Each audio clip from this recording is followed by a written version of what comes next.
जय सिया राम। आप सुन रहे हैं कैपिटल रेडियो अयोध्या। मैं हूं भावना राय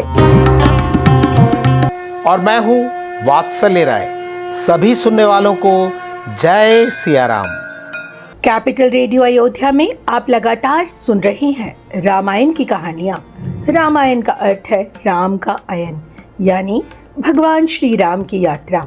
ये वो यात्रा पथ है जिस पर बढ़ते हुए राजकुमार राम मर्यादा पुरुषोत्तम भगवान हो गए। पिछले एपिसोड में हमने सुनाया कि कैसे मेघनाथ ने वीरघातिनी शक्ति का प्रयोग किया और लक्ष्मण जी रणभूमि में मूर्छित होकर गिर पड़े। हनुमान जी उन्हें गोद में उठाकर प्रभु राम के पास ले आए। अगर आपने वो एपिसोड नहीं सुना है तो हम डिस्क्रिप्शन बॉक्स में उसका लिंक साझा कर रहे हैं। और अब आगे की कथा। जामवंत कह वेद सुषेना, लंका रहे को पठई लेना। धरि लघु रूप गएउ हनुमंता, आनेउ भवन समेत तुरंता। लक्ष्मण जी को मूर्छित देखकर वानर दल में उदासी छा गई। तब जामवंत जी ने बताया कि लंका में सुषेण वैद्य रहते हैं, उन्हें बुलाना चाहिए।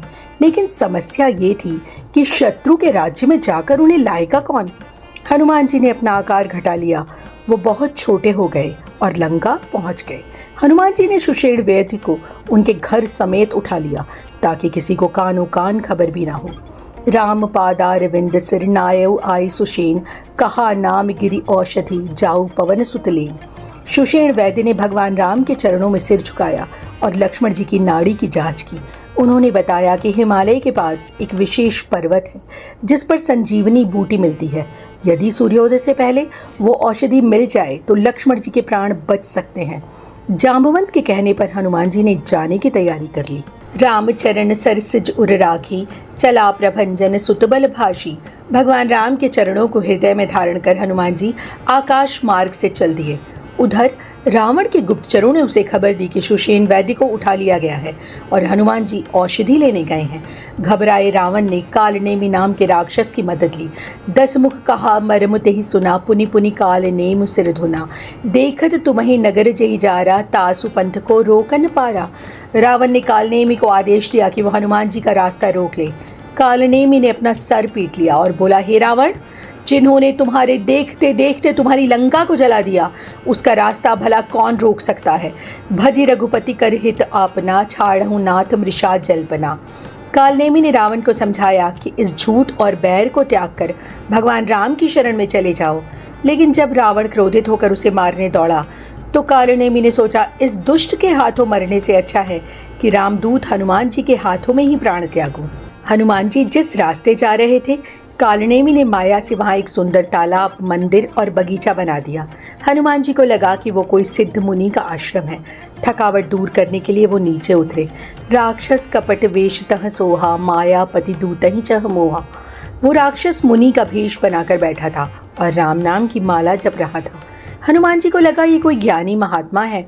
उन्होंने जल मांगा तो राक्षस ने अपना कमंडल दे दिया।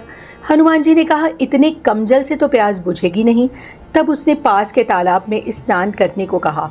सर पैठत कपि मद कहा, मकरी तब अकुलान।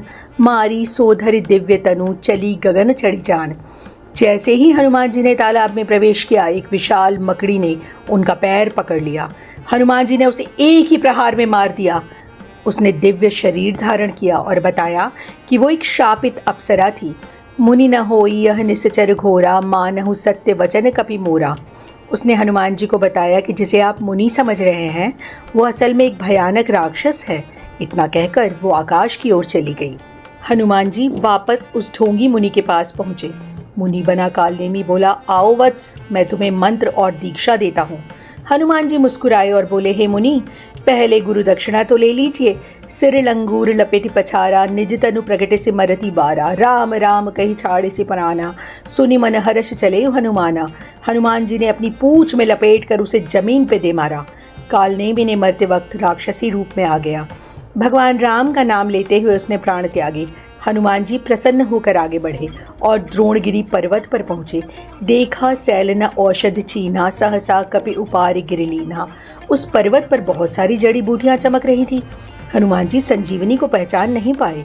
समय कम था और लक्ष्मण जी के प्राणों पर अति संकट था। तब उन्होंने एक साहसी निर्णय लिया और पूरा पर्वत ही उखाड़ लिया। गही गिरि निसिनभ धावक भयऊ, अवधपुरी ऊपर कपि गयऊ। पर्वत को हथेली पर उठाए हनुमान जी बिजली की गति से लंका की ओर उड़े व अयोध्या के ऊपर से भी गुजरे। इस एपिसोड में इतना ही। अगले अंक में हम आपको सुनाएंगे आगे की कथा। कार्यक्रम को पसंद करने और शेयर करने के लिए हम आप सभी सुनने वालों के बहुत आभारी हैं।